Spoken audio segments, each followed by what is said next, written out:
Hey everyone, in this video I'm going to go over the FRQ practice on mutations. You're given a table that shows the amino acid sequence of the carboxyl terminal segment of a conserved polypeptide from 4 different but related species. Now conserved means that it's shared amongst all of them. Each amino acid is represented by a 3-letter abbreviation, and the amino acid residues in the polypeptide chains are numbered from the amino end to the carboxyl end. Empty cells indicate no amino acid is present.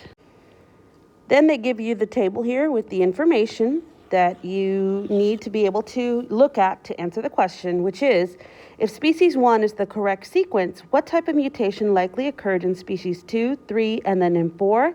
Justify your answer.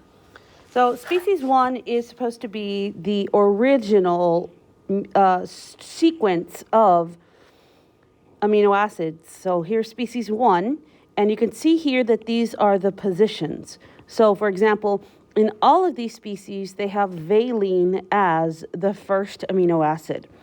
So what we need to do is for each of these species, we're going to find out where the amino acid is different, and we're going to try to figure out what type of mutation is it. So let's start with 2. When we look at the amino acid sequence, we would compare the amino acids to see if we can find or spot the one that's different. And here it is. So that is the one that has changed.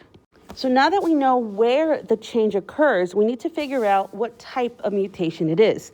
So if we start with trying to determine a frame shift versus a point mutation, we can then break it down further into the specific type of mutation that we are dealing with. So in this case, I'm going to look past the mutation, and I see that every single one of these is the same as the original species. That tells me that this is a point mutation.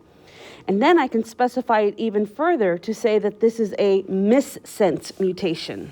So missense is a specific type of point mutation.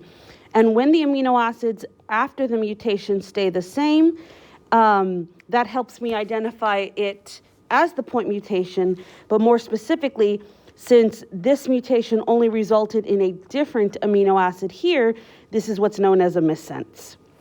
Now in species 3, I'm going to do the same thing. I'm just going to compare to see 3 to 1.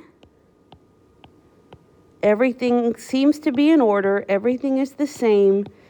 And then here you can see that there is nothing available. So this is one that many students get incorrect. So what do you think it is? Make a prediction now. So the one that most students think is the one that's going to be here is what is called a deletion. Now, we can, you could argue a deletion. You could actually argue many of the amino acids or the mutations. But the thing is you've got to be careful on how you justify it. So to me, the most obvious answer would be what's known as a nonsense mutation. Because at number 9, there is a premature stop at the at position number 9. So here is now coding for a stop codon. Now you could argue deletion. However, if you simply said because 9 and 10 are deleted, that's wrong. You could argue deletion if the deletion then coded for a stop codon at number 9.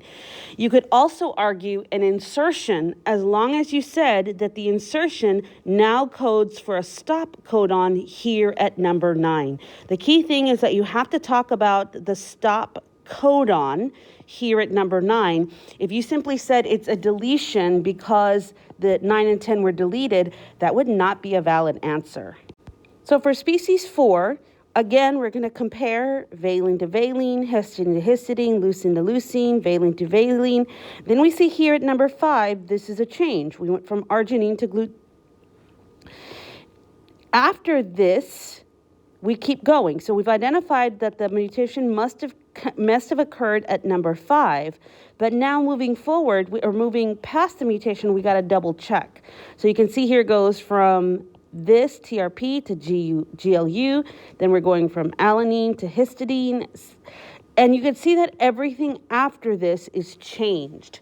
This must mean that at position number 5, we had a frame shift mutation. You could always argue insertion or deletion, either one will be fine, as long as you mention because every amino acid after number 5 is changed. That's how I'm able to identify it as a frame shift mutation. And again, you can specify either as a insertion or deletion. That would be acceptable as well.